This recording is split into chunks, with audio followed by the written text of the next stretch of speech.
मैं Satyaprakash Singh, assistant professor Valmiki BEd college Vaishali.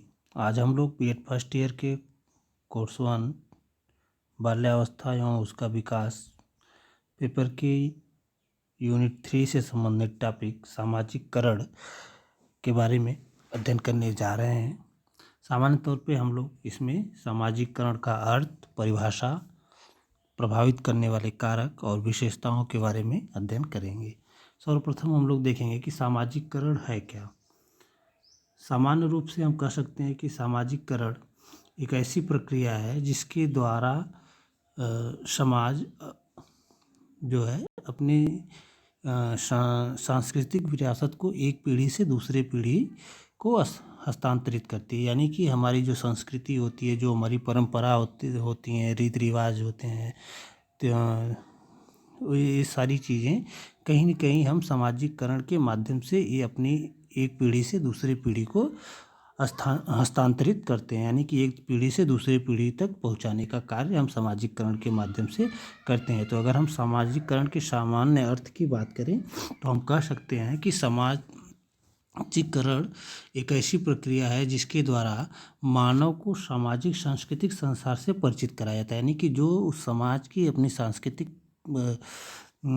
धरोहर होती है या सांस्कृतिक जो विरासत होती है, उससे उस समाज के लोगों को परिचित कराने का कार्य हम सामाजिककरण के माध्यम से करते हैं।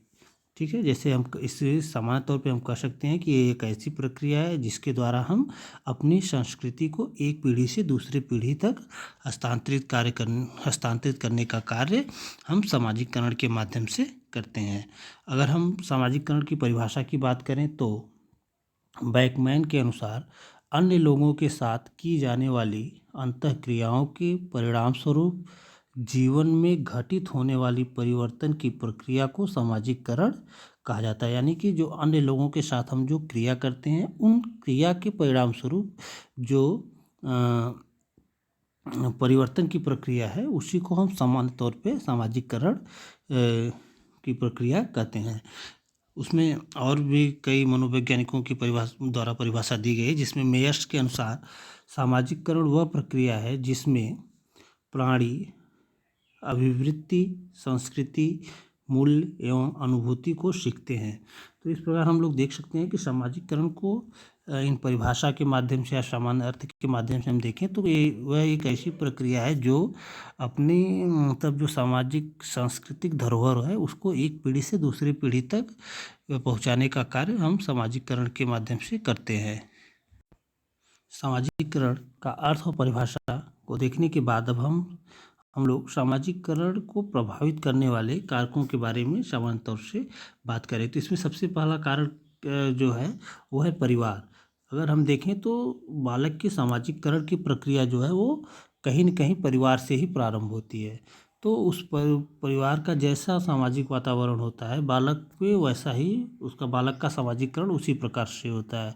इसलिए हम कह सकते हैं कि बालक के सामाजिककरण पर उसके परिवार का सीधा सीधा प्रभाव हम देख सकते हैं। जैसे कि अगर हम कहें तो जो बालक का सामाजिककरण की प्रक्रिया परिवार से शुरू होती है और उस समय बालक एक कोरा कागज़ की तरह होता है जिस पे हम चाहे जो चाहे वो हम उसको उस पर लिख सकते हैं। तो जिस तरह का सामाजिक वातावरण परिवार का होगा, कहीं न कहीं बालक का सामाजिककरण भी उसी वातावरण के अनुसार होगा। तो सबसे पहला सामाजिककरण में प्रभावित करने वाला जो कारक है वो है परिवार। इसमें दूसरे कारक की अगर हम बात करें तो इसमें सामान्य तौर पे हम खेल के मैदान, यानी कि खेल के मैदान के साथ हम खेल के मैदान की बात जो कर रहे हैं उसमें सामान्य तौर पे उसके साथियों की बात होती है। जो जब बालक बाल्यावस्था में पहुंचता है तो कहीं न कहीं वो एक समूह में रहना पसंद करता है, एक अपना समूह बनाता है और समूह का सक्रिय सदस्य मतलब समूह के साथ मतलब लोगों के साथ अपने उम्र के बालकों के साथ रहना प्रारंभ अच्छा लगता है।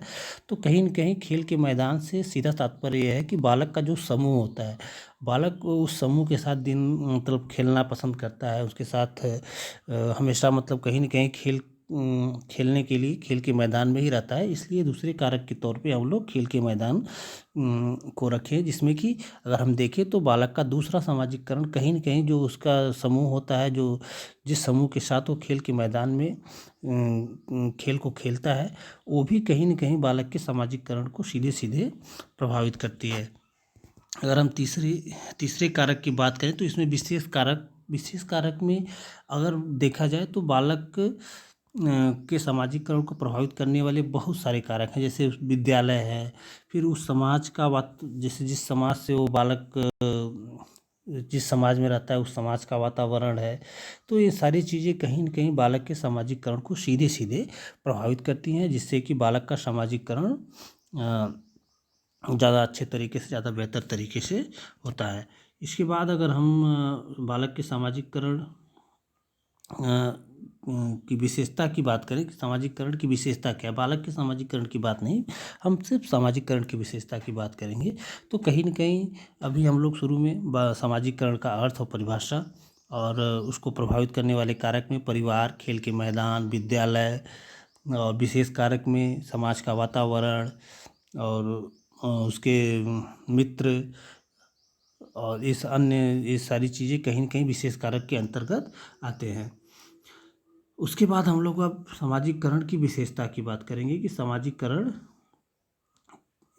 की विशेषता क्या है। तो ये सामाजिककरण का अर्थ और परिभाषा, इसके बाद हम लोग सामाजिककरण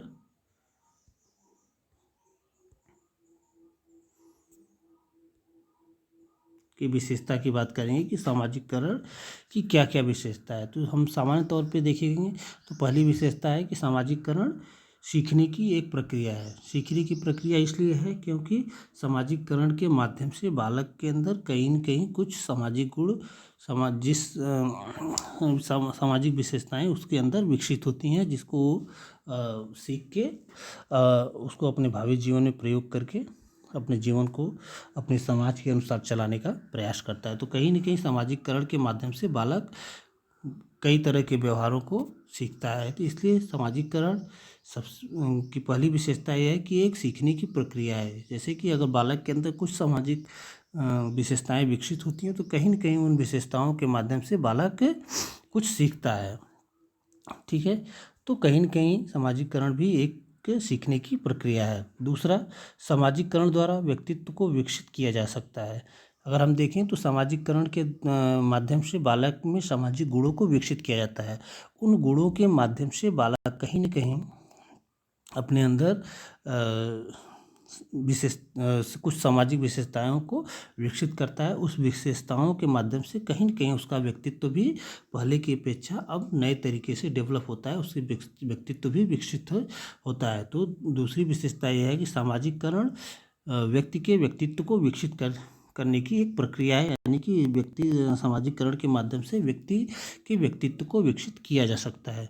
तीसरा, सामाजिककरण जन्म से लेकर मृत्यु तक चलने वाली प्रक्रिया। जैसे कि अगर हम कहें तो सीखना जो क्या है वो एक जन्म से लेके मृत्यु तक चलने वाली प्रक्रिया है। उसी तरह सामाजिककरण के माध्यम से बालक प्रतिदिन कुछ न कुछ नए गुणों को सीखता है।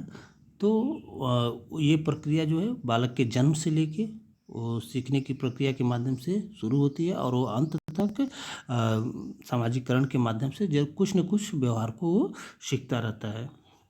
अगली विशेषता है सामाजिककरण संस्कृति को आत्मसात करने की प्रक्रिया। जैसे कि हम लोग अर्थ में ही पढ़े कि सामाजिककरण के माध्यम से अपनी सांस्कृतिक धरोहर को एक पीढ़ी से दूसरी पीढ़ी को हस्तांतरित करने की प्रक्रिया है।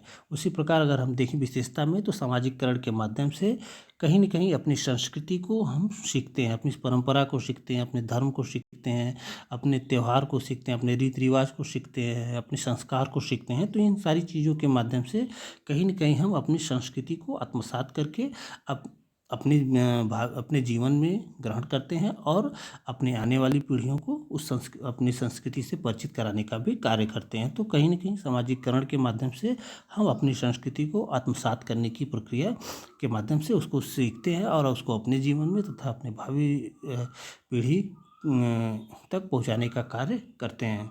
अगली विशेषता है सामाजिककरण के द्वारा ही समूह अथवा समाज अपनी संस्कृति को एक पीढ़ी से दूसरी पीढ़ी तक हस्तांतरित करता है। यानी कि हम कह सकते हैं कि सामाजिककरण, जैसे कि हम लोग अर्थ में ही पढ़े कि सामाजिककरण एक ऐसी प्रक्रिया है जिसके द्वारा हम अपनी संस्कृति को एक पीढ़ी से दूसरी पीढ़ी तक हस्तांतरित करने का कार्य करते हैं। तो इस प्रकार हम लोग आज सामाजिककरण का अर्थ, परिभाषा, सामाजिककरण को प्रभावित करने वाले कारक,